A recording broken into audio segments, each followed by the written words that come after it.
नमस्कार, जय हिंद, वंदे मातरम। प्यारे बच्चों, आज की इस क्लास में हम यूपी करंट अफेयर्स कंप्लीट करने वाले हैं। जो आपका विगत 8, 10, 12 महीनों का करंट अफेयर्स है उसको हम कंप्लीट करेंगे।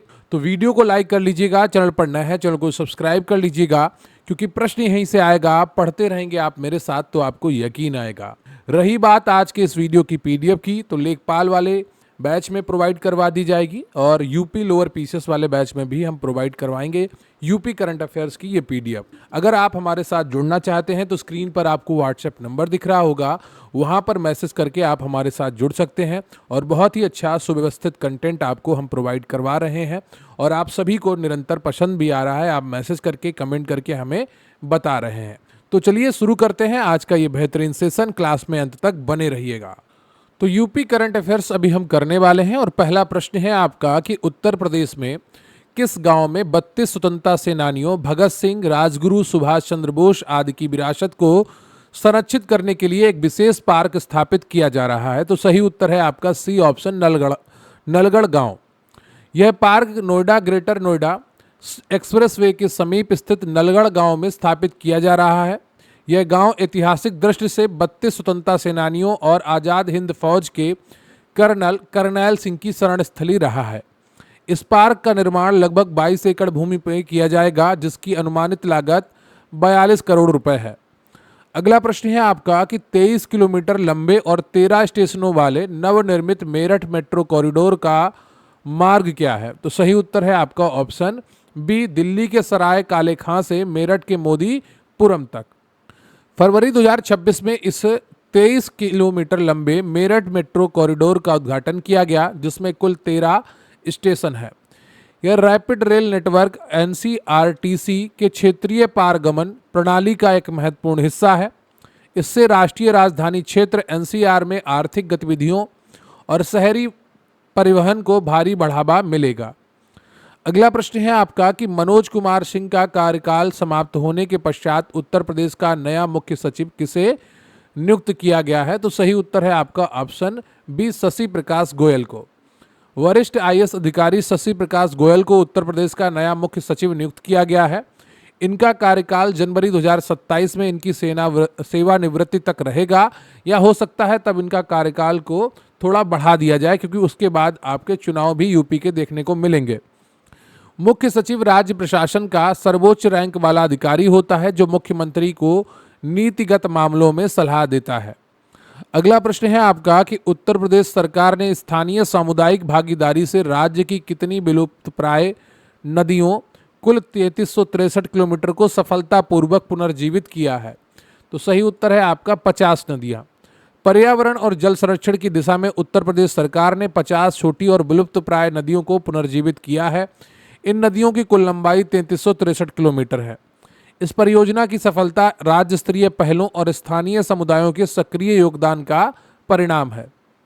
अगला प्रश्न है आपका कि राष्ट्रपति द्वारा हाल ही में बनारस हिंदू विश्वविद्यालय के नए कुलपति के रूप में किसे नियुक्त किया गया है? तो सही उत्तर है आपका option A, professor Ajit Kumar Chaturvedi. Bharat के राष्ट्रपति जो केंद्रीय विश्वविद्यालयों के विजिटर होते हैं, द्वारा प्रोफेसर अजित कुमार चतुर्वेदी को बीएचयू का नया कुलपति नियुक्त किया गया है। यह नियुक्ति 3 वर्ष के कार्यकाल के लिए की गई है। अगला प्रश्न है आपका कि शहरी स्थानीय निकायों यूएलबीज में सीवर और सेप्टिक टैंक श्रमिकों एसएसडब्ल्यूज को कल्याण के लिए शुरू की गई नमस्ते स्कीम ने किस पुरानी योजना का स्थान लिया है? तो सही उत्तर है इसका ऑप्शन सी, एसआरएमएस। नमस्ते यानी कि National Action for Mechanised Sanitation Ecosystem योजना का उद्देश्य सफाई कर्मियों की डिजिटल प्रोफाइलिंग करना और उन्हें सुरक्षा किट प्रदान करना है। ये योजना पुरानी एसआरएमएस का स्थान लेती है, क्योंकि 2013 के पीईएमएसआर के अधिनियम के तहत मैनुअल स्क्वेजिंग यानी कि हाथ से मैला ढोना एक अमानवीय प्रथा घोषित कर प्रतिबंधित है। अगला प्रश्न है आपका कि धोखाधड़ी रोकने के लिए उत्तर प्रदेश सरकार ने 1 फरवरी 2026 से सभी उप पंजीयक कार्यालयों में संपत्ति पंजीकरण के लिए क्या अनिवार्य कर दिया है? तो सही उत्तर है आपका बी, आधार आधारित ई-केवाईसी। फर्जी संपत्ति रजिस्ट्रेशन और पहचान की चोरी को रोकने के लिए यह तकनीकी सुधार लागू किया गया है। अब क्रेता, विक्रेता और गवाहों का बायोमेट्रिक प्रमाणीकरण और ई हस्ताक्षर आधार से लिंक कर अनिवार्य कर दिया गया है। इससे अदालतों में चल रहे भूमि विवादों के मामलों में भारी कमी आने की उम्मीद है। अगला प्रश्न है आपका कि लोकतंत्र और नागरिक केंद्रित शासन का प्रतीक मानते हुए उत्तर प्रदेश के राज्यपाल के आधिकारिक निवास राजभवन का नाम बदलकर क्या कर दिया गया है? तो सही उत्तर है आपका ऑप्शन सी, जन भवन। केंद्रीय गृह मंत्रालय के दिशा निर्देशों के अनुरूप यह नाम परिवर्तन किया गया है। जन भवन नाम राजशाही प्रतीक को हटाकर जनता की सरकार और पहुंच को प्रदर्शित करता है। अगला प्रश्न है आपका कि भारत का पहला एआई सक्षम राज्य विश्वविद्यालय पायलट उत्तर प्रदेश के किस विद्यालय में शुरू हुआ था? तो सही उत्तर है आपका ऑप्शन बी, चौधरी चरण सिंह विश्वविद्यालय CCSU मेरठ में भारत का पहला एआई सक्षम राज्य विश्वविद्यालय पायलट प्रोजेक्ट शुरू किया गया था। इसके माध्यम से विश्वविद्यालय को एआई टूल्स का परीक्षण प्रयोगशाला बनाया गया है। इसमें छात्रों के लिए बहुभाषी पर्सनल एआई ट्यूटर्स और प्रशासनिक कार्यों के लिए इंटेलिजेंट डॉक्यूमेंट प्रोसेसिंग शामिल है। अगला प्रश्न है आपका कि व्यापार को सुगम बनाने और अनावश्यक नियमों को समाप्त करने के लिए जारी डीरेगुलेशन 1.0 रिपोर्ट में उत्तर प्रदेश ने कौन सा स्थान प्राप्त किया है? तो सही उत्तर है आपका प्रथम। उत्तर प्रदेश ने औद्योगिक निवेश को बढ़ावा देने और लाल फीताशाही को कम करने के लिए पुराने और अप्रासंगिक कानूनों को निरस्त किया है। इस सक्रिय प्रशासनिक दृष्टिकोण के कारण राज्य ने डीरेगुलेशन 1.0 रिपोर्ट में पहला स्थान हासिल किया है। अगला प्रश्न है आपका कि भारत का पहला ग्लास म्यूजियम उत्तर प्रदेश के किस जिले में स्थापित किया गया है? तो ये फिरोजाबाद में स्थापित किया गया है। विश्व प्रसिद्ध सुहाग नगरी फिरोजाबाद में यह संग्रहालय स्थापित किया गया है। यह संग्रहालय 200 साल पुराने कांच, हस्तशिल्प और कलाकृतियों को प्रदर्शित करेगा और आगामी परीक्षाओं के लिए यह प्रश्न बहुत ही इंपॉर्टेंट है। अगला प्रश्न है आपका कि हाल ही में उत्तर प्रदेश का कौन सा शहर राज्य का पहला zero fresh waste dump city बन गया है? ये भी इंपॉर्टेंट है, याद रखिएगा। लखनऊ सही उत्तर है इसका। कचरे का 100% वैज्ञानिक प्रसंस्करण सुनिश्चित किया जा रहा है। लखनऊ शहर अब उत्पन्न होने वाले ताजे कचरे को सीधे डंपिंग ग्राउंड में नहीं फेंका जाता। अगला प्रश्न है आपका कि स्थानीय पारंपरिक भोजन संस्कृति को वैश्विक पहचान दिलाने के लिए ODOP की तर्ज पर कौन सी नई योजना लॉन्च की गई है? तो सही उत्तर है आपका option B, one district one cuisine. One district one cuisine योजना शुरू की गई है। इससे स्थानीय व्यंजनों को वैश्विक पहचान मिलेगी। अगर आप कमेंट करके कहेंगे तो मैं वन डिस्ट्रिक्ट वन कुजीन पर एक अलग से वीडियो ले आऊँगा, लेकिन जब आप मांग करेंगे तभी। अगला प्रश्न है आपका कि पूर्वांचल का पहला यार्न प्रोसेसिंग प्लांट धागा प्रसंस्करण संयंत्र किस जिले में स्थापित किया गया है? तो सही उत्तर है इसका मिर्जापुर। वस्त्र उद्योग और स्थानीय बुनकरों को कच्चा माल आसानी से उपलब्ध कराने के लिए मिर्जापुर में यह प्लांट शुरू हुआ है। यह प्लांट कालीन और कपड़ा उद्योगों को नई ऊंचाइयों पर ले जाएगा। अगला प्रश्न है आपका कि राष्ट्रीय स्वास्थ्य प्राधिकरण और IIT कानपुर द्वारा संयुक्त रूप से किस विषय पर हैकाथन का आयोजन किया गया है? तो सही उत्तर है आपका federated intelligence AI in health care.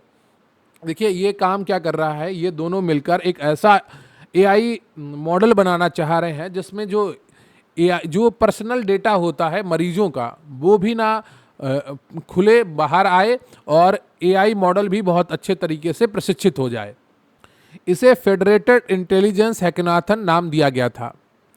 अगला प्रश्न है आपका कि जनवरी 2026 में मनाए गए उत्तर प्रदेश दिवस की आधिकारिक थीम क्या थी? तो सही उत्तर है आपका विकसित भारत विकसित उत्तर प्रदेश। उत्तर प्रदेश दिवस प्रतिवर्ष 24 जनवरी को मनाया जाता है। 2018 से मनाना शुरू हुआ है। 2026 की थीम विकसित भारत विकसित उत्तर प्रदेश रखी गई, जो $1 ट्रिलियन अर्थव्यवस्था के लक्ष्य से प्रेरित है। अगला प्रश्न है आपका कि गंगा नदी डॉल्फिन के संरक्षण के लिए दूसरी व्यापक क्षेत्रीय डॉल्फिन मूल्यांकन परियोजना उत्तर प्रदेश के किस जिले में शुरू की गई है? तो सही उत्तर है आपका बिजनौर। बिजनौर से डॉल्फिन की गणना और मूल्यांकन का दूसरा चरण शुरू किया गया है। इसका उद्देश्य राष्ट्रीय जलीय जीव के प्राकृतिक आवास की सुरक्षा करना है। तो जो डॉल्फिन है, ये गंगा डॉल्फिन को भारत का राष्ट्रीय जलीय जीव कहा जाता है। अगला प्रश्न है आपका कि घरेलू पर्यटकों को आकर्षित करने के मामले में किस राज्य ने देश में शीर्ष स्थान प्राप्त किया है? तो सही उत्तर है आपका उत्तर प्रदेश। इसके दो प्रमुख कारण थे, एक तो आपका अयोध्या में राम मंदिर का बनना और दूसरा मथुरा जो प्रयागराज में महाकुंभ का होना। जनवरी 2026 की रिपोर्ट के अनुसार उत्तर प्रदेश घरेलू पर्यटन में प्रथम स्थान पर है। अयोध्या, काशी और मथुरा जैसे धार्मिक सर्किटों ने इसमें महत्वपूर्ण भूमिका निभाई है। अगला प्रश्न है आपका कि 86वां अखिल भारतीय पीठासीन अधिकारी सम्मेलन उत्तर प्रदेश के किस शहर में आयोजित किया गया? तो सही उत्तर है आपका लखनऊ। जब आपको कोई भी प्रश्न आ रहा हो और जो अधिकारियों के सम्मेलन होते हैं वो ज़्यादातर यूपी में अगर होगा तो लखनऊ में ही आयोजित होता है, ठीक है, राजधानी में ही वो इंफ्रास्ट्रक्चर है। तो जब कोई समझ में ना आए तो ऐसे प्रश्नों में आप लखनऊ पे तुक्का मार सकते हैं। देश भर की विधानसभाओं और संसद के पीठासीन अधिकारियों का यह प्रतिष्ठित सम्मेलन लखनऊ में हुआ। इसमें विधायी कार्यप्रणाली में तकनीकी सुधारों पर चर्चा हुई है। प्रश्न है आपका कि बाराबंकी की किस युवा छात्रा को धूल मुक्त गेहूं थ्रेसर विकसित करने के लिए प्रधानमंत्री बाल पुरस्कार दिया गया है? Dust free wheat thresher. सही उत्तर है आपका ऑप्शन बी, पूजा पाल। उत्तर प्रदेश के बाराबंकी जिले की युवा छात्रा पूजा पाल को धूल मुक्त गेहूं थ्रेसर विकसित करने के लिए प्रधानमंत्री बाल पुरस्कार से सम्मानित किया गया है। इससे किसानों को श्वसन संबंधी बीमारियों जैसे अस्थमा से बचने की मदद मिलेगी। अगला प्रश्न है आपका कि संचार और मीडिया से जुड़े संस्थानों को एक छत के नीचे लाने के लिए उत्तर प्रदेश का पहला मीडिया टावर कहां बनाया जा रहा है? तो सही उत्तर है आपका ऑप्शन बी, सी, बरेली। बरेली में अत्याधुनिक सुविधाओं से युक्त यह मीडिया टावर स्थापित किया जाएगा। यह राज्य में पत्रकारिता और मीडिया अवसंरचना को मजबूत करेगा। अगला प्रश्न है आपका कि इलेक्ट्रॉनिक्स विनिर्माण में आत्मनिर्भरता के लिए उत्तर भारत की पहली सेमीकंडक्टर यूनिट किस राज्य में स्थापित की जा रही है? तो सही उत्तर है आपका उत्तर प्रदेश। उत्तर प्रदेश में उत्तर भारत की पहली सेमीकंडक्टर और मैन्युफैक्चरिंग यूनिट स्थापित की जा रही है। यह राज्य की $1 ट्रिलियन अर्थव्यवस्था की दृष्टि से एक महत्वपूर्ण निवेश है। अगला प्रश्न है आपका कि भारत और फ्रांस के सहयोग से राष्ट्रीय विमानन उत्कृष्टता केंद्र कहां स्थापित किया जाएगा? तो सही उत्तर है आपका ऑप्शन बी, कानपुर। कानपुर में स्थापित होने वाला यह केंद्र एरोस्पेस इंजीनियरिंग में युवाओं के कौशल का विकास करेगा। इसमें फ्रांसीसी तकनीकी और अनुसंधान का लाभ मिलेगा। अगला प्रश्न है आपका कि राज्य में उत्पादित उच्च गुणवत्ता वाली शराब और एथेनॉल के निर्यात को बढ़ावा देने के लिए पहली आबकारी निर्यात नीति किस अवधि के लिए लागू की गई है? तो सही उत्तर है आपका ऑप्शन सी, 2026-29। उत्तर प्रदेश सरकार ने फरवरी 2026 में आबकारी निर्यात नीति 2026-29 को मंजूरी दी है। इससे राज्य के राजस्व में वृद्धि और वैश्विक बाजारों में पहुंच सुनिश्चित होगी। अगला प्रश्न है आपका कि गौ माता के सांस्कृतिक, वैज्ञानिक और आर्थिक महत्व को दर्शाने वाला भारत का पहला राष्ट्रीय गौ सांस्कृतिक संग्रहालय कहाँ स्थापित किया जा रहा है? तो ये उत्तर प्रदेश में स्थापित किया जा रहा है। उत्तर प्रदेश देश का पहला ऐसा राज्य बन गया है जहां गौ संस्कृति पर केंद्रित एक विशाल राष्ट्रीय संग्रहालय बन रहा है और ये मथुरा में बनेगा, ठीक है। तो ये ध्यान रखिएगा कि उत्तर प्रदेश ब्रज तीर्थ विकास परिषद के पहल पर यह संग्रहालय पंडित दीनदयाल उपाध्याय पशु चिकित्सालय विज्ञान विश्वविद्यालय के परिसर में बनाया जाएगा। अगला प्रश्न है आपका कि इलाहाबाद उच्च न्यायालय ने उत्तर प्रदेश धर्म संपरिवर्तन कानून के संबंध में क्या महत्वपूर्ण निर्णय दिया है? तो सही उत्तर है आपका बी, स्वेच्छा से किए गए अंतर धार्मिक विवाहों पर कोई प्रतिबंध नहीं है। न्यायालय ने स्पष्ट किया कि यह कानून बलपूर्वक या धोखे से किए गए धर्मांतरण को रोकता है। स्वेच्छा और बिना किसी दबाव के किए गए अंतर धार्मिक विवाहों पर इस कानून के तहत कोई रोक नहीं है। अगला प्रश्न है आपका कि नवंबर 2025 में संचालित स्वच्छता विशेष अभियान 5.0 में किस विभाग संस्थान ने लोक शिकायतों के निवारण में 100% सफलता दर्ज की है? तो 5.0 या 5.0 जो आप पढ़ते हैं, तो इसका सही उत्तर है आपका डाक विभाग। डाक विभाग ने जन शिकायतों को सुलझाने में 100% सफलता प्राप्त की है। अगला प्रश्न है आपका कि नवाबी खान पान और अवधी व्यंजनों की समृद्ध विरासत के लिए उत्तर प्रदेश के किस शहर को वैश्विक सिटी ऑफ गैस्ट्रोनॉमी घोषित किया गया है?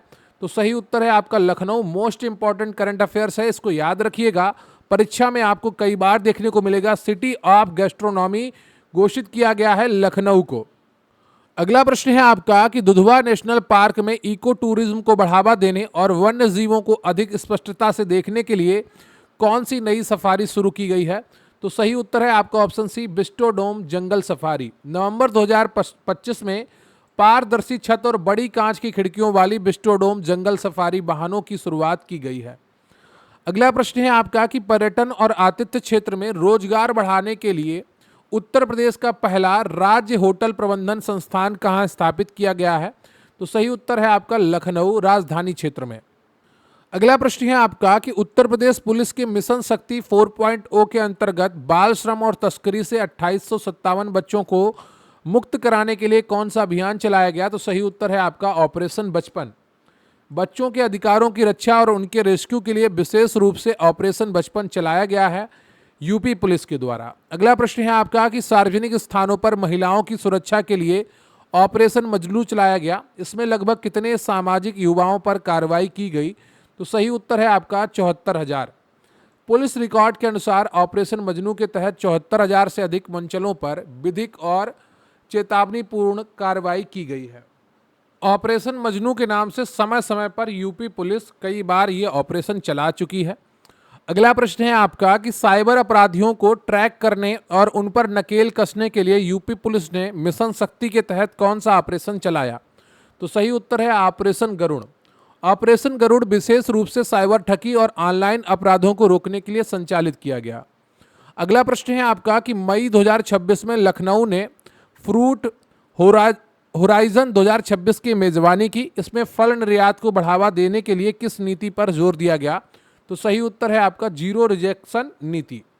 केंद्रीय कृषि मंत्री की उपस्थिति में गुणवत्ता संवर्धन और नवाचार के माध्यम से निर्यात में जीरो रिजेक्शन लक्ष्य निर्धारित किया गया है। अगला प्रश्न है आपका कि विभिन्न संस्थानों में निवेशकों को सहायता प्रदान करने वाले उद्यमी मित्रों के लिए कौन सा नया पोर्टल लॉन्च किया गया है? तो सही उत्तर है आपका निवेशक साथी। निवेशक साथी पोर्टल लॉन्च किया गया है जिससे निवेशकों को त्वरित सहायता मिलेगी। अगला प्रश्न है आपका कि अटल बिहारी वाजपेयी मेडिकल यूनिवर्सिटी में शहरी वनीकरण के तहत किस जापानी तकनीकी से जंगल स्थापित किया गया है? तो सही उत्तर है आपका मियावाकी तकनीकी। मियावाकी तकनीकी से बहुत कम समय और छोटी जगह में घना जंगल विकसित किया जाता है। अगला प्रश्न है आपका कि ग्रामीण जल संरक्षण के तहत अमृत सरोवर के निर्माण में उत्तर प्रदेश ने देश में कौन सा स्थान हासिल किया है? तो सही उत्तर है आपका ऑप्शन ए पहला। अगला प्रश्न है आपका कि विद्युत क्षेत्र में राजस्व वसूली में सुधार और महिलाओं को रोजगार देने के लिए यूपी सरकार का कौन सा कार्यक्रम सबसे सफल रहा है? तो सही उत्तर है आपका विद्युत सखी। विद्युत सखी कार्यक्रम के तहत स्वयं सहायता समूहों की महिलाओं को बिजली बिलिंग और वसूली का कार्य सौंपा गया है। अगला प्रश्न है आपका कि ब्लॉक और पंचायत स्तर पर सटीक मौसम पूर्वानुमान प्रदान करने के लिए उत्तर प्रदेश में कौन सा प्रोजेक्ट लागू किया गया है? तो सही उत्तर है आपका सटीक मौसम पूर्वानुमान प्रोजेक्ट। किसानों को समय पर मौसम की जानकारी देने के लिए ये प्रोजेक्ट शुरू किया गया है। अगला प्रश्न है आपका कि हाल ही में सीतापुर के देवरा घाट में किस नदी के कारण गंभीर बाढ़ आई जिससे उसके ऊपरी भाग उत्तराखंड में काली नदी कहा जाता है? तो शारदा। तो शारदा नदी उत्तराखंड से निकलती है। जून 2025 में इसकी तेज धाराओं से सीतापुर में भारी तबाही हुई थी। सर्वोच्च न्यायालय ने इलाहाबाद हाईकोर्ट के फैसले को पलटते हुए किस अधिनियम की संवैधानिक वैधता को बरकरार रखा है? तो सही उत्तर है आपका उत्तर प्रदेश मदरसा शिक्षा बोर्ड अधिनियम 2004। सुप्रीम कोर्ट ने मदरसा अधिनियम 2004 को वैध माना जिससे राज्य के मदरसों का प्रशासनिक ढांचा सुरक्षित हुआ। अगला प्रश्न है आपका कि उत्तर प्रदेश और किस पड़ोसी राज्य ने मिलकर 8 गीगावाट सौर ऊर्जा परियोजनाओं पर सहयोग का समझौता किया है? तो सही उत्तर है आपका मध्य प्रदेश। बुंदेलखंड और विंध्य क्षेत्र की भौगोलिक समानता का लाभ उठाते हुए यूपी और एमपी ने यह महत्वपूर्ण अक्षय ऊर्जा समझौता किया है। अगला प्रश्न है आपका कि उत्तर प्रदेश सरकार ने बढ़ते सड़क हादसों और मौतों को देखते हुए किस वाहन पर यात्रियों के सफर पर पूर्ण प्रतिबंध लगा दिया है? तो सही उत्तर है आपका ट्रैक्टर ट्रॉली। कानपुर और कासगंज जैसे हादसों के बाद कृषि कार्य हेतु बने ट्रैक्टर ट्रॉली में सवारी ढोने पर पूर्ण प्रतिबंध लगा दिया गया है। अगला प्रश्न है आपका कि सारनाथ वाराणसी में भगवान बुद्ध के पवित्र अवशेषों की प्रदर्शनी लगाई गई। इन अवशेषों को कानूनी रूप से किस श्रेणी में रखा गया है? सही उत्तर है आपका ऑप्शन बी ए। इन अवशेषों को उच्चतम कानूनी संरक्षण स्तर ए पुरावेश को रूप में वर्गीकृत किया गया है। इनका निर्यात या नीलामी पूर्णतः अवैध है। अगला प्रश्न है आपका कि भारतीय सेना की मध्य कमान ने 7 मार्च 2026 को अपना पहला रणनीति संचार कॉन्क्लेव कहाँ आयोजित किया? तो इसका सही उत्तर है आपका सी ऑप्शन, लखनऊ के सूर्या ऑडिटोरियम। लखनऊ के सूर्या ऑडिटोरियम में आयोजित इस कॉन्क्लेव में सैन्य अधिकारियों, राजनीतिज्ञों और मीडिया ने भाग लिया।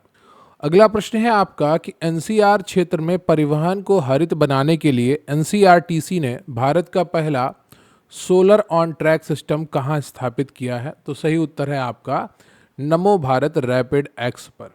रैपिड एक्स नमो भारत कॉरिडोर के ट्रैक के साथ साथ सौर पैनल स्थापित किए गए हैं।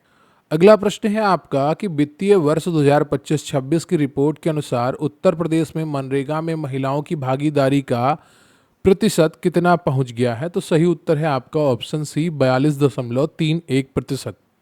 अगला प्रश्न है आपका कि उत्तर प्रदेश राज्य सड़क परिवहन निगम ने यात्रियों की सुविधा के लिए बसों की लाइव ट्रैकिंग हेतु कौन सा नया ऐप लॉन्च किया है? तो सही उत्तर है आपका ऑप्शन बी यूपी मार्गदर्शक। अगला प्रश्न है आपका कि अप्रैल 2026 में हुए डेयरी कॉन्क्लेव में आनंदा, ज्ञान और परम जैसी निजी कंपनियों ने उत्तर प्रदेश में कितने करोड़ रुपए का निवेश करने के एमओयू साइन किए हैं? तो सही उत्तर है आपका ऑप्शन 3000 करोड़। तो आज की क्लास में बस इतना ही महत्वपूर्ण प्रश्न थे जो आपकी परीक्षा की दृष्टि से इम्पॉर्टेंट है। इनमें से कई सारे प्रश्न आपकी आगामी परीक्षाओं में देखने को मिलेंगे। तो करंट अफेयर्स का बार बार रिवीजन करिए, 1 से 2 बार, 3 बार, 4 बार, जितनी बार हो सके। 50-50 प्रश्नों में या टॉपिक वाइज आप जैसे भी कर सके। और यूपी करंट अफेयर्स के आपके 1-2 प्रश्न जो परीक्षाओं में पूछे जाते हैं वो यहाँ से फंस जाएंगे। एक वीडियो और मैंने बनाया था और कोशिश करूँगा कि एक वीडियो मैं और आपको प्रोवाइड करवाऊँ ताकि आपका जो यूपी का करंट अफेयर है वो बहुत अच्छे तरीके से रिवाइज हो जाए और बिल्कुल आपको रट जाए। तो वीडियो को लाइक कर लीजिएगा, चैनल पर नया है चैनल को सब्सक्राइब कर लीजिएगा, अपने दोस्तों के साथ वीडियो शेयर करिएगा। और रही बात आज के इस वीडियो की पीडीएफ की, तो स्क्रीन पर आपको एक व्हाट्सएप नंबर दिख रहा होगा, वहाँ पर जाकर आप हमारे साथ जुड़ सकते हैं लेखपाल बैच में। और यूपी लोअर पीसीएस में ये पीडीएफ मैं प्रोवाइड करवा ही दूंगा। तो मिलते हैं फिर किसी अन्य वीडियो में, तब तक के लिए जय हिंद, जय भारत।